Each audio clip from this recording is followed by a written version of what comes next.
नमस्कार मित्रों एवं प्रिय विद्यार्थियों। सीधी सटीक बात डॉक्टर रवि शर्मा मधुप के साथ मेरी इस वीडियो श्रृंखला में आजकल आप देख रहे हैं हिंदी वर्तनी भ्रम निवारण।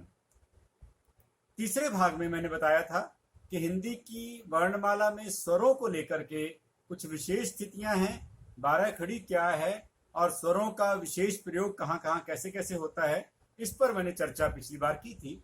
और आज मैं उसी क्रम को आगे बढ़ाते हुए हिंदी की वर्णमाला में व्यंजनों के बारे में कुछ महत्वपूर्ण बातें बताने जा रहा हूं, क्योंकि व्यंजनों को हम विभिन्न आधारों पर वर्गीकृत करते हैं।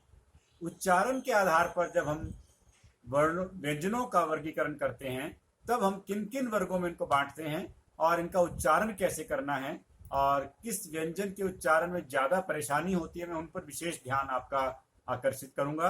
तो आप देखिए किस प्रकार से मैंने यहाँ पर ये व्यंजनों के लिए बात रखी है।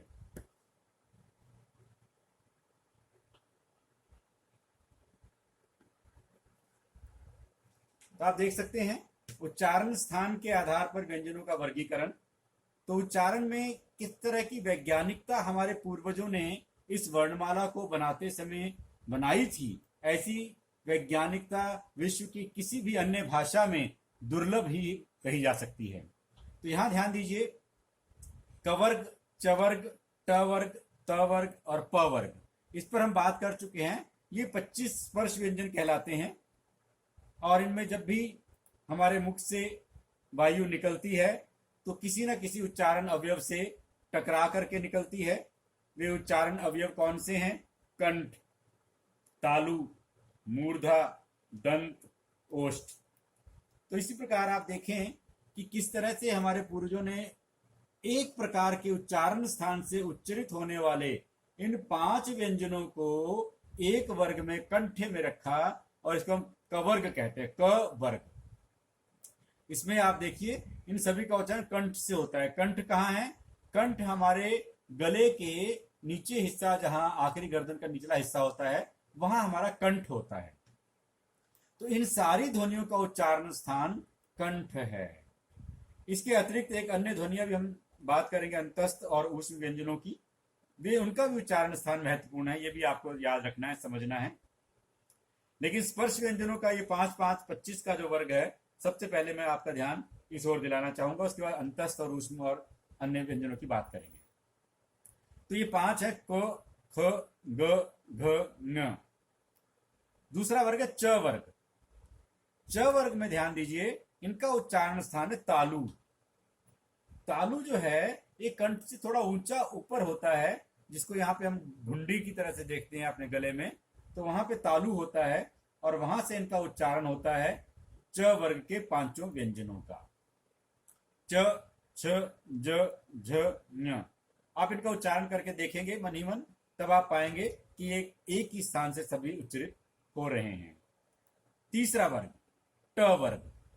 ट वर्ग के सभी व्यंजन मूर्धा से उच्चारण होने के कारण मूर्धन्य कहलाते हैं। ये कंठ, तालव्य, मूर्धन्य। मूर्धा जो है ये मूर्धा कहाँ होती है ये आपको समझ लेना चाहिए, क्योंकि अक्सर मूर्धा के स्थान को लेकर कुछ भ्रम रहते हैं हमारे साथियों के मन में। मूर्धा हमारे मुख में जो ऊपर के दांत हैं, ऊपर के दांतों के ऊपर जो स्थान है उसको मूर्धा कहते हैं। तो उच्चारण करके भी आप अगर देखेंगे तो ट में आप जो जीभ है वह ऊपर की ओर जाएगी और वहां जाके स्पर्श करेगी ट, ठ, ड, ढ, ण। इन सभी का उच्चारण स्वाभाविक रूप से एक ही जगह से हो रहा है, जिसको हम कहते हैं मूर्धा। इसलिए इन 5 को हम कहते हैं मूर्धन्य। मूर्धन्य, इसको आप ध्यान से इसकी वर्तनी को देख सकते हैं। धन्य शब्द हम लिखते हैं धन्यवाद आदि में, उसी में मूर जुड़ के मूर्धन्य शब्द बन जाता है। तो ये टवर्ग के 5 व्यंजन मूर्धन्य है। इनका उच्चारण दांतों से ऊपर की जगह है, वहां जीभ जाके स्पर्श कर रही है, इसलिए टवर्ग के 5 व्यंजन मूर्धन्य है। आगे बढ़ते हैं, त वर्ग पर आ जाइए। त वर्ग में 5 व्यंजन दंते कहलाते हैं। दांत की सहायता से स्पर्श होता है थोड़ा सा और वहां से वायु निकलती है। त, थ, ड, ध, न। आप उच्चारण करके देखें, जीभ आपकी दांत की तरफ आ रही है और वहां इससे छूते हुए वायु निकल रही है, इसीलिए दंते कहा गया है। ओष्ठ है। ओष्ठ कहते हैं जिसको आप सामान्य हिंदी में होठ या ओंठ कहते हैं, उसको संस्कृत में ओष्ठ कहते हैं, ओष्ठ या ओंठ। और इसलिए इन ध्वनियों का नाम है ओष्ठ। प वर्ग की 5 ध्वनियां, प, फ, ब, भ, म। इनका उच्चारण करके देखिए, आपके ओठ जो हैं अपने आप ही जुड़ेंगे, तभी इनका उच्चारण संभव है। आप दोनों ओठ खोल करके अगर उच्चारण करने का प्रयास करेंगे तो इनका पांचों का उच्चारण संभव नहीं है।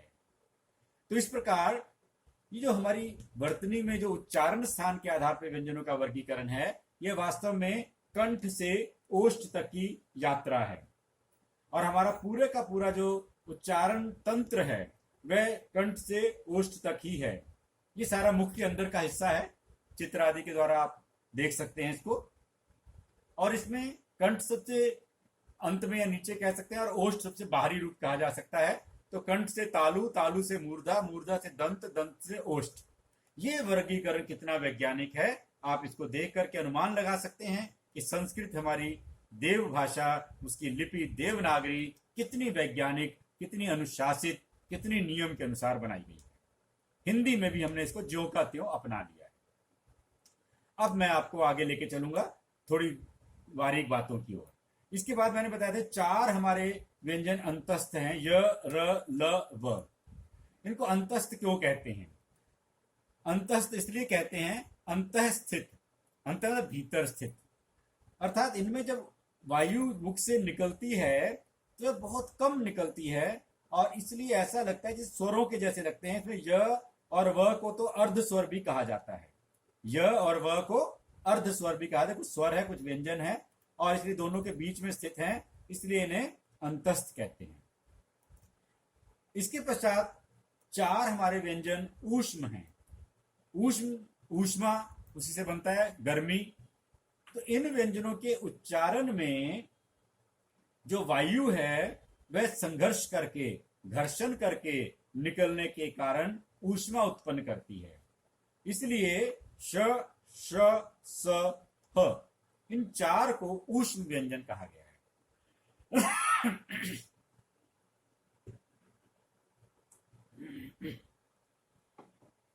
आप इसका अभ्यास खुद भी कर सकते हैं। अपने हाथ को अपने मुंह के पास लेकर जाएं और इन व्यंजनों का उच्चारण सावधानी से करें, तो आपको अपने हाथ पर थोड़ी सी ऊष्मा महसूस होगी, बहुत हल्की सी। तो इस बात का प्रमाण है कि ये जो व्यंजन है ऊष्म इसलिए कहे गए कि इनके उच्चारण से गर्म हवा हल्की सी मुख से निकलती है। और इनका नामकरण भी कितना वैज्ञानिक है आप ये भी देख सकते हैं। इन्हें स्पर्श कहा गया, इन्हें अंतस्थ कहा गया, और इन्हें ऊष्म कहा गया। तो इसलिए 25 स्पर्श, 4 अंतस्थ और 4 ऊष्म, ये 33 व्यंजन संस्कृत की वर्णमाला से हिंदी की वर्णमाला में ज्यों के त्यों ले लिए गए। इसलिए कुछ समय पहले तक इनको हम 33 व्यंजन और 11 स्वर को शामिल करके 44 बताया करते थे। और उससे पहले मैंने बताया था कि जब मैं विद्यालय में पढ़ता था, आज से 40-45 साल पहले, तब हमें 13 स्वर और 36 व्यंजन बताए गए थे। इन 33 के बाद 3 संयुक्त व्यंजन क्ष, त्र, ज्ञ, ये भी 3 जोड़ दिए जाते थे वर्णमाला में ही। तो 36 व्यंजन और 33 स्वर 49 पढ़ाए गए थे। इस पर हम पहले विस्तार से चर्चा कर चुके हैं भाग 1 में कि अब व्यंजनों की संख्या कितनी है।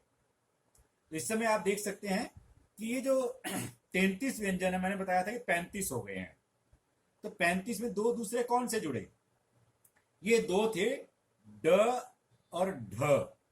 ड और ढ का विकसित रूप है जो हिंदी की अपनी कह सकते हैं कि ये विशेषता कह सकते हैं आप इसे, क्योंकि ये ड ढ के जो विकसित रूप है इनको कहते हैं ड़ और अढ़। आप यहां देख सकते हैं ड के नीचे एक बिंदी लगी है और ढ के नीचे एक बिंदी लगी है, ड़ और अढ़। ड़ और अढ़ में मूर्धा से ही उच्चारण होते हैं इनका भी, और ये हिंदी की अपनी ध्वनियां हैं। किसी तत्सम शब्द में, संस्कृत शब्द में इनका प्रयोग नहीं मिलेगा आपको। कोई शब्द ड़ और अढ़ से प्रारंभ नहीं होता, ये हमेशा मध्य में या अंत में ही प्रयोग होते हैं। इन्हें उत्क्षिप्त ध्वनियां भी कहते हैं। तो पिछली बार मैंने बताया था, तो एक प्रश्न भी आया था कि उत्क्षिप्त का अर्थ क्या है, इन्हें उत्क्षिप्त ध्वनियां क्यों कहते हैं। तो ये जैसा भी बताया कि मूर्धन्य है, और मूर्धा का अर्थ है जीभ जो है दांतों से ऊपर जाकर के टकराती है।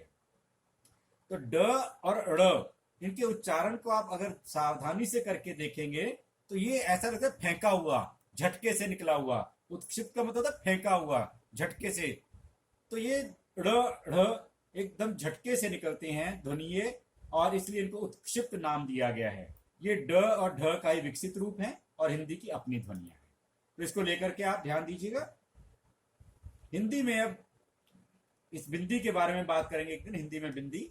यहाँ पे जो इसके साथ ये बिंदी लगी है, ये ड के साथ बिंदी है, तो लेकिन इसका ड से या ड़ से किसी से कोई लेना देना नहीं है, ये एक अलग है, इस पर अभी मैं आगे बात करने वाला हूं। लेकिन यहाँ जो है ड का विकसित रूप ड़ और ढ का विकसित रूप ढ़ है। अब हम आगे चलते हैं। बहुत साथियों को परेशानी होती है पंचमाक्षर को लेकर। हालांकि हम इस पर आगे चर्चा, जब हम अनुस्वार को बात करेंगे तब इस पर चर्चा और विस्तार से करेंगे, लेकिन फिलहाल आपकी जानकारी के लिए मैं थोड़ा सा इसको यहां पे ले रहा हूं। पंचमाक्षर में सबसे कठिन है क, च और ट वर्ग के पंचमाक्षर, क्योंकि इन तीनों का जो प्रयोग है यह प्रयोग सीमित प्रयोग है। पहली बार तो पहले हम कवर्ग से शुरू करते हैं। तो कंठ है ये कवर्ग का पंचमाक्षर।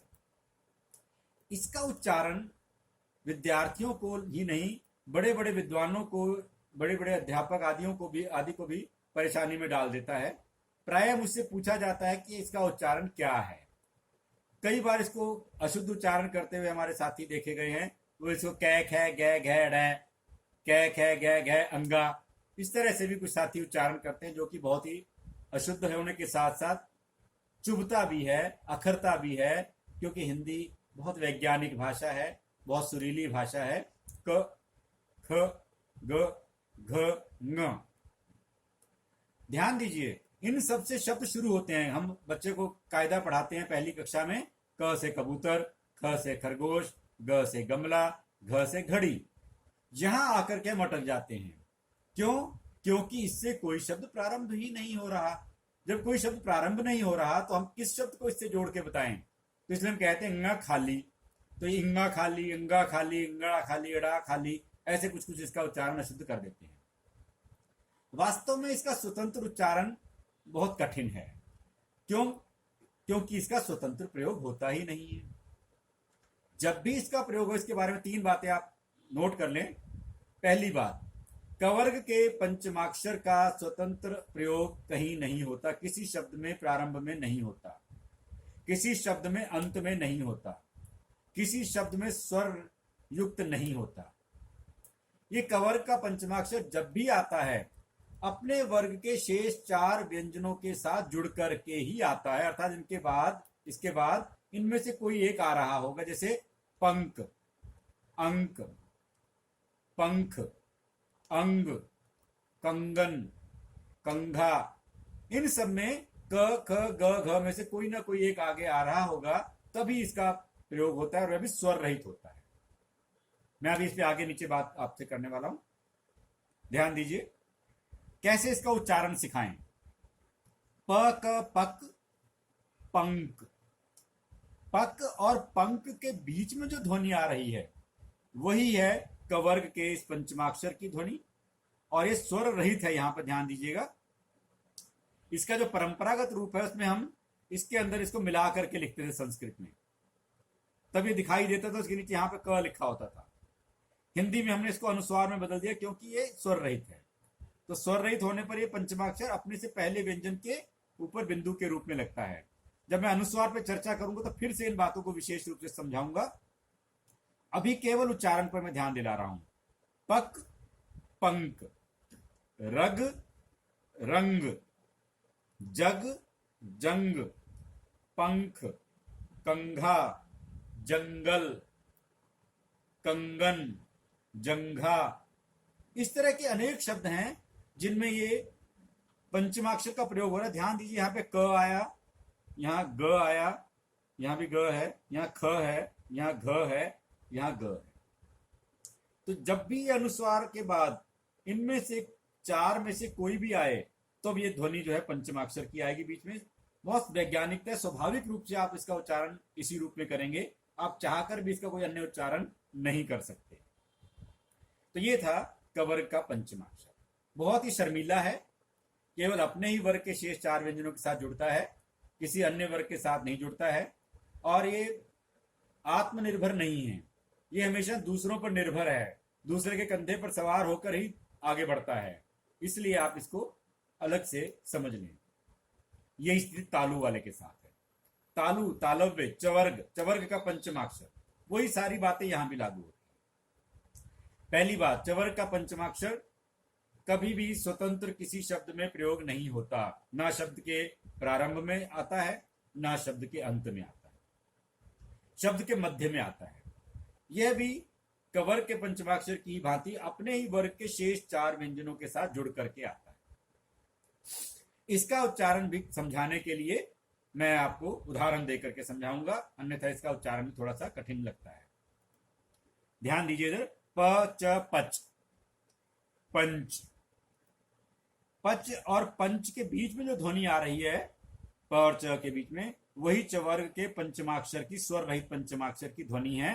अर्थात ये जब भी आएगा स्वर रहित आएगा, और स्वर रहित पंचमाक्षर के अनुस्वार का प्रयोग हिंदी में अब बढ़ाया जा रहा है, संस्कृत में नहीं होता था ऐसा। संस्कृत में स्पष्ट रूप से इसको हम लिखते थे पंचमाक्षर को। अब इन दोनों का उच्चारण करके भी अंतर को समझ सकते हैं। पक, पंक, पंक, पंच। पंक और पंच में जो अंतर है, वही कवर्ग और चवर्ग के पंचमाक्षर में उच्चारण में अंतर है। ग ज गज, गंज। त ज तज, तंज। म च मच, मंच। झंझट, झंझा, झंझावात। इस तरह के सभी शब्दों में आप देख सकते हैं कि यहां पर च का प्रयोग है और अनुस्वार लगा, यहाँ ज का प्रयोग है, अनुस्वार लगा, यहाँ भी ज है, यहाँ च है, च का प्रयोग है, अनुस्वार है, झ का प्रयोग है, अनुस्वार है। कंझावला एक जगह का नाम है दिल्ली में। तो ऐसे सभी स्थानों पर अंत में च, छ, ज, झ, इन 4 में से कोई एक हो, तभी ये अनुस्वार इस पंचमाक्षर की ध्वनि देता है। तीसरा है मूर्धन्य टवर्ग का अणा। ये इन दोनों से थोड़ा सा आगे बढ़ गया है।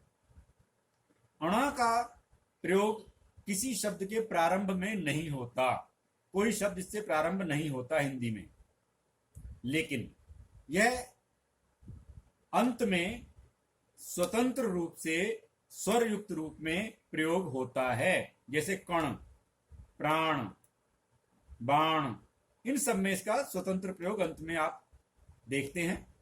अन्यथा ये अपने ही वर्ग के शेष 4 व्यंजनों के साथ जब जुड़ता है स्वर रहित होने पर, तो अनुस्वार में बदल जाता है। जैसे क, ट, क, कटक और कंटक। यहां पर संस्कृत में अणा लिखा करते थे पहले, हिंदी में हमने इसको अनुस्वार में बदल दिया। कंटक ये मानक रूप है।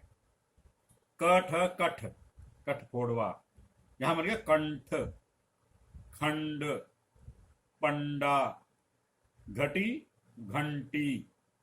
इनमें टवर्ग के पंचमाक्षर का प्रयोग हो रहा है, और अनुस्वार में तभी बदलेगा जब इसमें ट, ठ, ड, ढ में से आगे कोई योग हो। जैसे कि यहाँ पे कंटक में ट है, कंठ में ठ है, खंड में ड है, घंटी में ट है, तब ये अनुस्वार में बदल रहा है। यदि इसके अतिरिक्त कोई और व्यंजन आएगा, तब ये आधा अण अनुस्वार में नहीं बदलेगा। जैसे अरण्य, कण्व। इस पर हम आगे चर्चा करेंगे जब हम अनुस्वार की बात करेंगे। तो इसका संबंध अनुस्वार से इन 5 पंचमाक्षरों का। इसको पंचमाक्षर कहते हैं, स्पर्श के 5 वर्गों के पंचम अक्षर। तो इस प्रकार से ये पंचम अक्षर के उच्चारण को लेकर मैंने बताया। तो आप ध्यान दीजिए, अंतस्थ में कहां कहां से उच्चारण होता है। य, र, ल, व। य का तालु, तालव्य, र का मूर्धा, मूर्धन्य, ल का दंते, दांत, और व का ओष्ठ।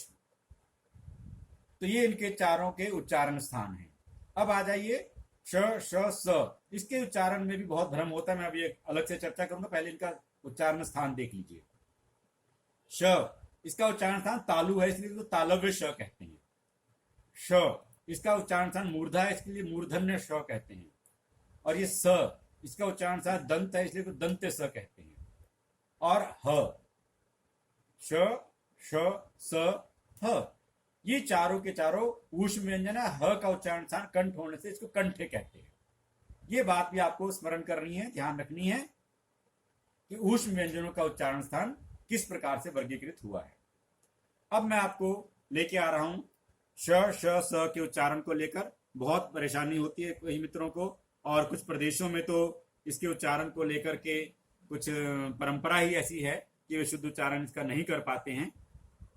वे पढ़ते तो शुद्ध हैं, उन्हें पढ़ाया जाता तालव्य श, मूर्धन्य श और दंत्य स, लेकिन बोलते हैं विशेष, और तब इनको तालव्य स, मूर्धन्य स, दंत्य स भी कुछ लोगों को मैंने उच्चारण करते देखा है। तो यहाँ पर उनके साथ ये परंपरा से चला आ रहा है कि वे इसका उच्चारण सामान्य रूप से नहीं कर पाते, श और श का, स का सहज रूप से कर लेते हैं कि दंत्य है।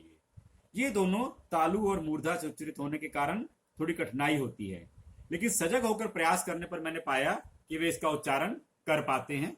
केवल सजगता की आवश्यकता है, ध्यान दिलाने की आवश्यकता है, और वे इसको भी ठीक से उच्चरित कर सकते हैं। तो इनको आप ध्यान से शब्दों में देखेंगे तब आपको अंतर पता चलेगा। शेष, शेष, तो यहाँ पे मूर्धा में जाकर इस श के उच्चारण में जीभ जो है हमारी दांतों से ऊपर जाएगी, इस श में तालु में रहेगी। यहाँ उच्चारण तालु से हो रहा है, यहाँ मूर्धा से हो रहा है। इसके लिए सजग होना पड़ेगा, और आप महसूस करेंगे कि हमारी जीभ ऊपर जा रही है, वहां इसका घर्षण हो रहा है। ये ऊष्म तो दोनों ही है, लेकिन वहां पर मूर्धा से जाकर हल्का सा वहां टकराहट होती है जीभ की, और वहां से वायु रगड़ खाकर निकलती है। शेष, शासन, यहाँ पे दंत्य है, शासन। अब शासन कह देते हैं तो शासन बड़ा अखरता है, देश विदेश बोलते हैं बहुत अखरता है। तो थोड़ा सा सजग होकर के हम, खासतौर पे जो हिंदी से जुड़े शिक्षक हैं या हिंदी से जुड़े साहित्यकार हैं, कवि हैं, मंचों पर कई बार विशेष, देश, विशेष, विदेश जैसे शब्दों का प्रयोग करते हैं, तो वह चुभता है क्योंकि वह अशुद्ध उच्चारण होता है। शासन, शुश्रूषा, सेवा, शुश्रूषा, इस शब्द पर ध्यान दीजिए, अक्सर इसकी अशुद्धि होती है, हम इसको शुद्ध लेखन में सिखाते हैं। शु, श्रु, शा, यह दोनों तालव्य हैं, ये मूर्धन्य है। कोश और कोश, इनमें भी अंतर है। शब्द कोश होता है जिसमें शब्दों का भंडार है, और ये जो कोश है ये खजाना है, इसलिए कोशागार, कोशाध्यक्ष शब्दों का प्रयोग होता है, ना कि ये कोश। ये कोश है, शब्द कोश, माल कोश, ये राग का नाम है। यहाँ पे कोश, ये श है, दांत के पास जाकर के, मूर्धा के पास जाकर के इसकी आवाज आती है। अब मैंने कुछ ऐसे शब्द रखे हैं जिनमें भ्रम हो जाता है अगर हम इनका शुद्ध उच्चारण ना करें। दोनों शब्द शुद्ध हैं, शर, सर। देश और देश में तो अलग तरह की परेशानी है, वहां अर्थ भिन्नता नहीं होती है, केवल उच्चारण अखरता है। यहां पर ध्यान दीजिए, शर और सर में अर्थ का भी अंतर है। शर कहते हैं बाण को, और सर जो है कई संदर्भों में आता है। आजकल अंग्रेजी वाला सर भी होता है, अध्यापक के लिए भी सर का प्रयोग होता है। शाल और साल, शाल जो है एक वृक्ष का नाम है, और साल जो है वर्ष को हिंदी में हम साल कहते हैं। कितने साल के हो गए? 10 साल का हूं मैं, अगले साल हम करेंगे। ये शाल, ये जो है संस्कृत शब्द है जिसका अर्थ एक वृक्ष का नाम है, शाल वन कहते हैं वहां से। शादी, तो विवाह के लिए उर्दू शब्द है, शाद से बना शादी। शाद का मतलब है खुश, तो शादी का मतलब खुशी, तो खुशी के अवसर को शादी कहा गया। वहां पर शादी का संबंध खुशी से जोड़ा गया है, और इसलिए शब्द मतलब शाबाश। शाबाश का वास्तव में शब्द क्या है? शाद जमा बाश, शाद बाश, खुश रहो, तो उससे हमने बनाया शाबाश। तो शादी और सादी, शादी का संबंध सादगी से है कि उसने सादी साड़ी पहनी थी, सादी वेशभूषा है, बहुत सादगी से रहता है। तो सादी और शादी में श और स का अंतर ध्यान दे। शंकर, ठीक है, शंकर आप सब जानते हैं, शिव का एक दूसरा नाम है शंकर। और शंकर, ये जो शंकर है दंते स से, ये है मिला जुला, शंकर प्रजाति, शंकर शब्द, मिले जुले शब्द। शिला, शिला चट्टान के अर्थ में आता है, पत्थर की बनी हुई शिला होती है। सिला, कपड़ा सिला, तो यहां पे सिला और शिला में अर्थ का भी अंतर है, उच्चारण के अंतर, लेखन के अंतर के साथ साथ। इसलिए ऐसे शब्दों के उच्चारण में अत्यंत सजग होने की आवश्यकता है। यहाँ अनिवार्यता है हम इस शुद्ध उच्चारण को लेके। शती, शत से बना है, शत का मतलब 100, शती 100 वर्ष के लिए आता है, शताब्दी भी आता है, 20वीं शती, शताब्दी, शती। और सती, सती, सती सत्य से बना, सत्य, सत्य के मार्ग पर चलने वाली स्त्री सती कहलाती है। जैसे हम सती सीता, सती सावित्री, तो सत्य से बना है ये शब्द, और ये शत से बना है। शत का मतलब 100 और सत का मतलब सत्य।